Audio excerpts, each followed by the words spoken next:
Hello everybody, my name is Ray. Welcome to the Evangelical Dark Web. Today, we're going to be talking about part 2 of The Real David Platt, which is a documentary made by the former members of McLean Bible Church, which used to be a very influential megachurch in the surrounding DC area. So Northern Virginia mostly, but I do believe they have some footprints in Maryland as well.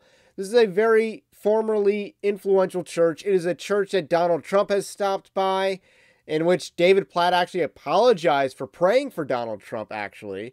So there's a lot going on with this church. This is a church that used to be huge, but David Platt was put in charge, and he's cratered this church. This documentary gets into why and how it happened, and part 2 uncovers some more sensitive material.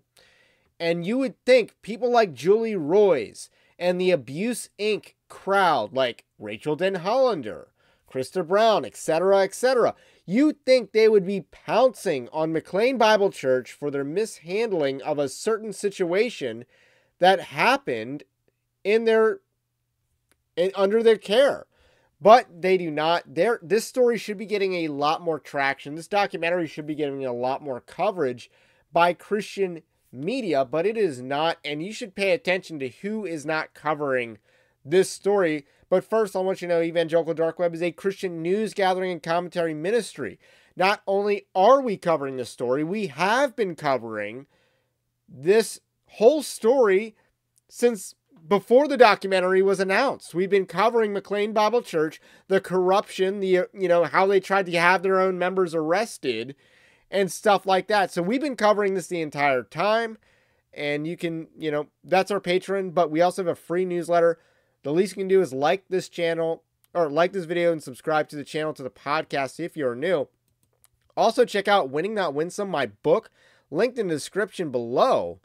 And this is about 10 Commandments of Spiritual Warfare. I think one day I'll write like a correct version of the book Radical, like, not a poverty gospel, but, not a prosperity gospel either. Because I think David Platt's Radical does a lot of damage. It has a lot of bad ideas, in particular about finance and very unsustainable practices for Christians to implement. So I think we need to have some counterbalance to that. But that's a future project. That's not even going to be my next book. Anyway, we got some clips, or a clip from the documentary that I wanted to share. It is kind of long, so we're going to take a few breaks in between. But nonetheless, this is the clip that will set up the context for what we are talking about today. Some of you may recall a situation that occurred before I came here as pastor involving one adult here at the Tyson's campus who engaged in inappropriate communication and conduct as a volunteer from The Rock, our student ministry. The family brought the allegations against the perpetrator, Scott Woods, in 2016, December of 2016. Here we have the congregational meeting minutes from September of 18, when Scott Woods is officially removed from membership. So I'll just read Larry Cooper's following statement. As provided for in the scriptures and in our Constitution, one of the responsibilities of the elders is the manner of discipline of erring members and regular attendees and their reconciliation if they repent and demonstrate the fruit of repentance. Sadly, we have had separate incidents related to conduct involving a former member who ceased to attend on his own volition, Scott Woods. So I guess one of the big questions that everybody has is why, if the allegations were brought in 2016, is it not until 2018 that any of us are even hearing his name? No one knows what he did. The congregation is completely in the dark as to what happened. So Jeremiah... So this is a very big deal. The fact is, it sounds like multiple families came forward against this guy. It is worth noting they didn't go to the police as far as I'm aware, and the documentary does not suggest that they went to the police, despite the fact that the allegations against him are criminal in nature. So that's kind of a bad action on their part. But the fact is, McLean Bible Church didn't tell its members until way after the fact. And how well did they handle it in the meantime? So a lot of red flags here. And again, this is the type of thing that so many people would jump on but David Platt is getting a pass here by a lot of people in Christian media. And I had never heard the name Scott Woods before this congregational meeting. So it was as if the church handled it very quietly, kind of warning him to just leave, please, and that way everybody's safe and sound. In November of 19, David Platt gives a sermon, and he specifically addresses this situation in the student ministries with Scott Woods. Here's what I've put in motion just to make you aware. Months ago, I commissioned an outside group with expertise in helping churches and other organizations like churches protect children. I have asked them to evaluate all of our policies, procedures, and practices at MBC in the past, including that situation, and the present, to make sure that we are doing everything we possibly can to protect children. The families were encouraged to hear that David was doing this effort, but one of the mothers challenged him, if something is uncovered, if a cover-up is revealed, are you going to do the right thing? And he promised her yes. Yes, that situation was years ago. Yes, that volunteer is no longer in our church. And yes, these security improvements were good. To this day, we still don't know the results of that. We got a very high level, this is not good, but we never got any details. We never got any details of it. I never knew what the final outcome was. In a private meeting between the families and David Platt, the families are questioning what the church's response was to the allegations and the evidence that they brought forth regarding the predator, Scott Woods, and his grooming. David's response to the mishandling of the situation, David Platt tells the family, I see dropped balls all over the place. So who actually received the 130-page document that this family left for Lon Solomon? So this is also a big deal, is that people reported this to the church. They gave evidence to the church, and the allegation of this documentary is largely that this was suppressed. And I guess the motive for suppressing it would be to save face and to protect the reputation of McLean Bible Church, because scandals like this are pretty damaging to a local church's reputation.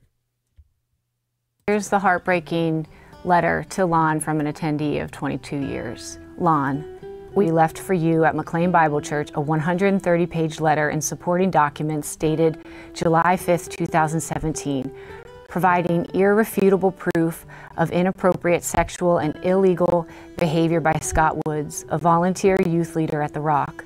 We would like to know if you ever saw and read the information that we left for you. If so, why didn't you ever say anything or contact our family or the other families? I just received a copy of your email to me via Lon Solomon Ministries regarding. So I wanted to pause right here. In the last video that I did talking about this documentary, I was left wanting to know more about Lon Solomon's departure from McLean Bible Church.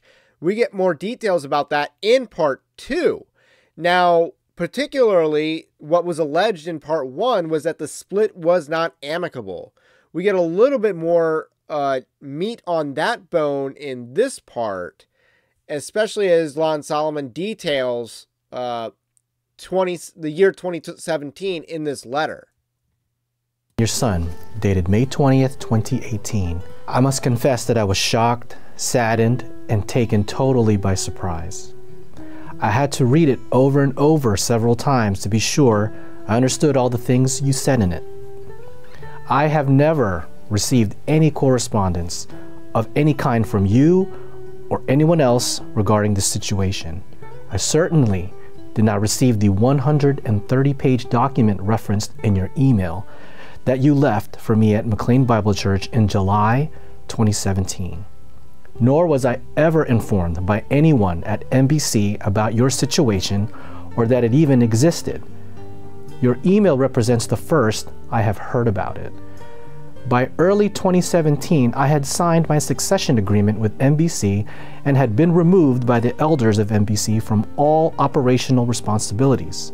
So, in July 2017, although it may have appeared differently to some, the truth is I had been transitioned by the elders of MBC to the role of senior teaching pastor, a role with no formal operational function or control at MBC.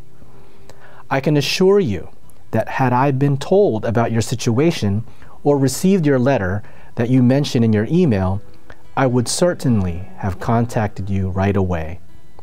Furthermore, I do not know who this Scott person is, nor was I aware until I received your email of any of these allegations against him.